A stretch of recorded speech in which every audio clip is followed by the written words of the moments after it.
Hello everyone, we're standing here today at the Hydrogen Technology Expo in Bremen, organized by TransGlobal Events. My name is Johann Wiebe from the Hydrogen Standard, and with me here today stands Amy Hebert, CEO of Arcadia eFuels. Welcome, Amy.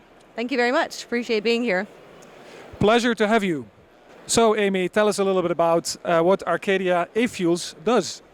So we are a company dedicated to building one of the world's first e-fuel plants at scale.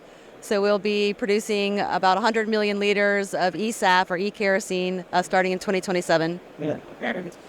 So you guys are based in the US? We are based in the US with a heavy European component. So half of our team is in Europe as well. So considering that you're based sort of like in Europe and in the US, so they're both sides of the pond, so to speak, what are some of the challenges that you see in terms of like rolling out capacity? Big challenges, of course, everywhere, but the U.S. has made it quite easy with the Inflation Reduction Act and being able to qualify for the $3 per kilogram hydrogen credit. So we are actively pursuing a site also in the U.S.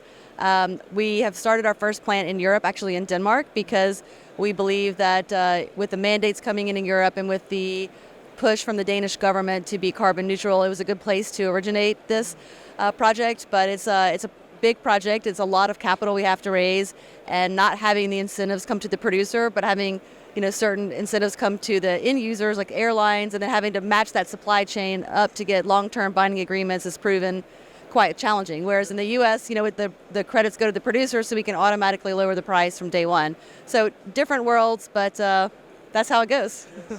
Yes, so sort of the lack of the off-taker seems to be a little bit of the problem at the moment in the hydrogen market. The commitment upstream is there, but downstream, sort of the off-takers also have to come to the market. Why have you guys sort of like pursued the direction of eSAF in comparison to hydrogen? Well, in our view, the world really needs drop-in replacements to start off, and so we believe the product that we're making is a drop-in replacement, and it meets the FT-SPK specification for kerosene. It's already an IATA-approved pathway, so it makes it very easy for airlines just to, start buying right away. Whereas if they were trying to buy hydrogen, there's a lot of development in hydrogen engines, hydrogen airplanes, hydrogen storage, hydrogen pipelines, hydrogen transportation, where all that is basically in place right now for the eSAF. So different solutions maybe to serve a common goal, but sort of like also considered on a different timeline, I suppose. Yeah, exactly. I think all the solutions in the world are going to be needed to combat climate change. So we feel like we have a really good solution for the mid to long term.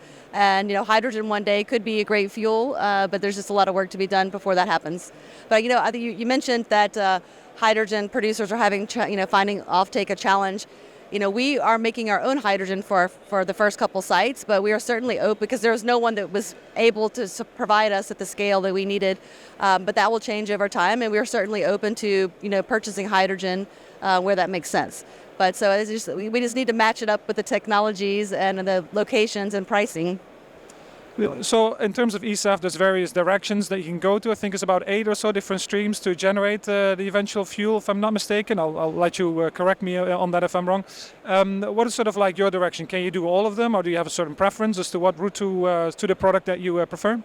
Well, we are using one of the proven pathways. So it's called the gas to liquids process, which exists today from natural gas to diesel and kerosene. Obviously, we're not using natural gas. We're using a completely renewable energy source.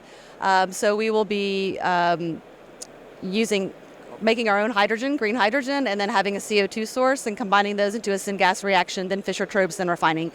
So there are other pathways, as you mentioned, but some of those haven't been proven. Some of them are proven at pilot scale. Some of them are still in development. So we felt like we wanted to get to market fast and use a basically proven technology to get this going.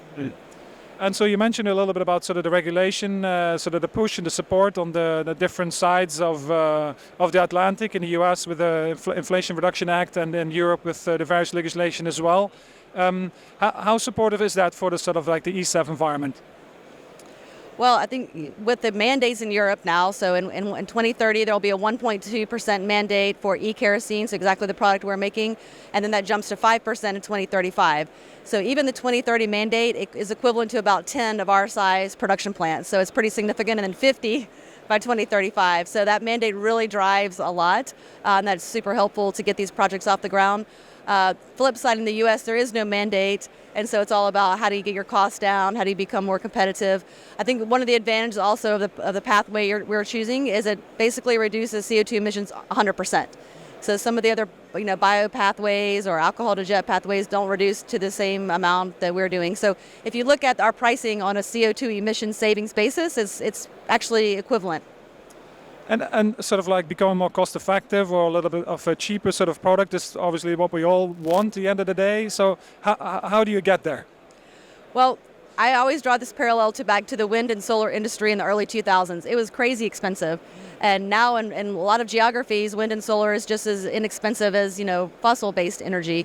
And I think we'll see the same with e-fuels, and even green hydrogen for that matter. So it's going to take renewable electricity costs coming down, and it's going to take electrolyzer maturity to be more efficient with the electricity usage.